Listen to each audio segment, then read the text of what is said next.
Jumpa lagi dengan saya Yeni Indra di Gospel Truth Cakes dengan renungan yang berjudul Action always speak louder than words.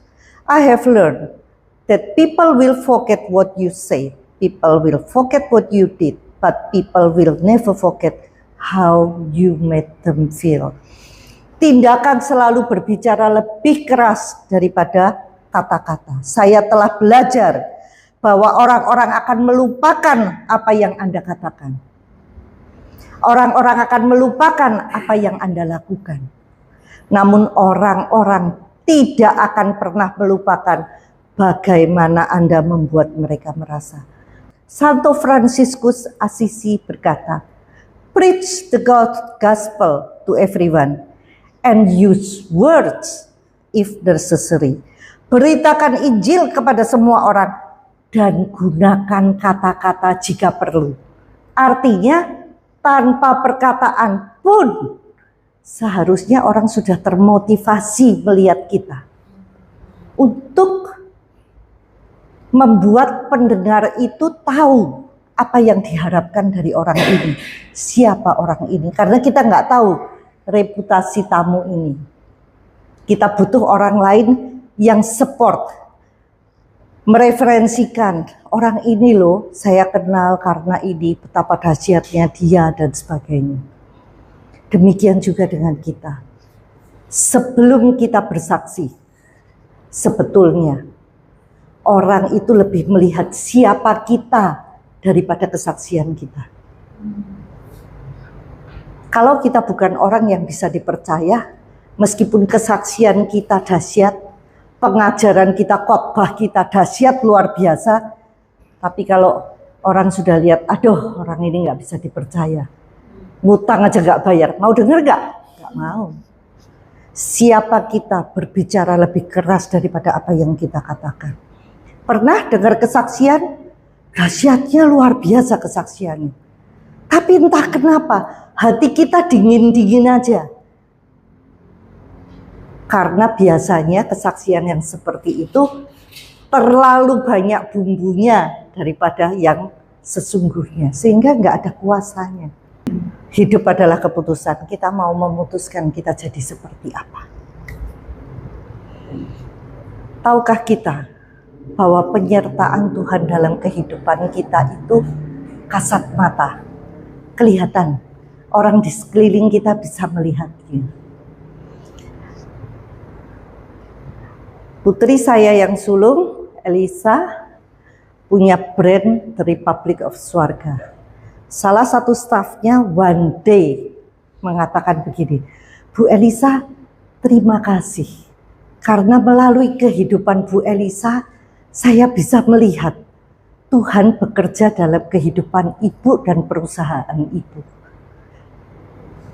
Anak ini tadinya sempat agak sama Tuhan itu agak dingin gitu. Tapi ketika dia melihat sampai Elisa chat saya, masa iya mah? Ya orang tahu itu bukan kamu, kalau kamu bisa sampai titik ini itu beneran bukan kamu. Karena ada Tuhan kamu bisa mencapai titik ini. Dan sebetulnya orang itu bisa melihat apakah ada sesuatu yang supernatural dalam kehidupan kita atau enggak. Karena kalau kita memang betul-betul nempel sama Tuhan, hidup kita itu supernatural setiap hari mestinya. Andrew Wommack itu bilang kalau hidup kita enggak supernatural, berarti itu kekristenan kita ini dalam tanda kutip palsu. Enggak beneran. Kalau kita nempel Tuhan, Tuhan kita supernatural. Pasti orang juga bisa melihat hal-hal supernatural yang terjadi dalam kehidupan kita. Buat orang dunia itu supernatural. Tapi buat anak-anak Tuhan, naturalnya anak Tuhan itu ya supernatural. Karena kita kerja dengan usaha 5, kalau sama Tuhan dilipat gandakan 30, 60, 100 kali lipat. Loh, ya ini kok bisa dapat 5 kali 100, 500. Ya nggak mungkin lah. Nah, yang 100 itu pasti dikalikan 100 itu pasti dari Tuhan. Orang pasti bisa melihat. Itulah yang dikatakan seharusnya hidup kita itu menjadi Alkitab yang terbuka. Demonstrasi kebaikan-kebaikan Tuhan dalam kehidupan kita. Itu sesuatu yang natural. Setiap orang bisa melihat. Setiap orang bisa merasakan. Seharusnya seperti itu.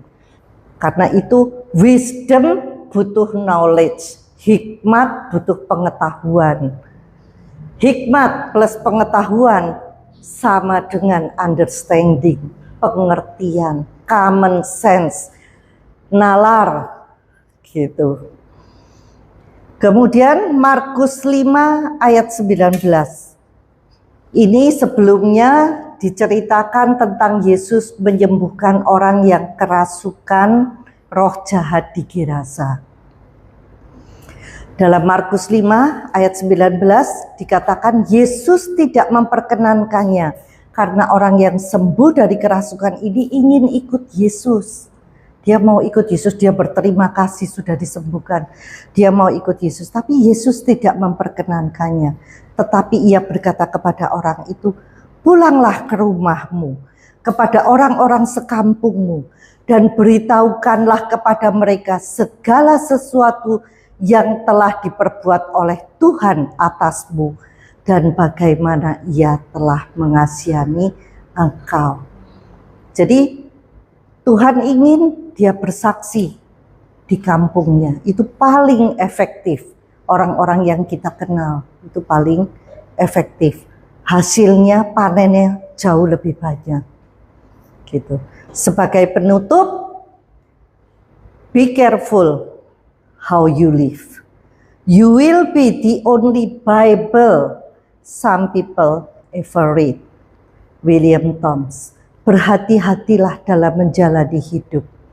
Anda akan menjadi satu-satunya Alkitab yang pernah dibaca sebagian orang. Artinya hidup kita itu harus jadi kesaksian. Kita ini Alkitab yang terbuka.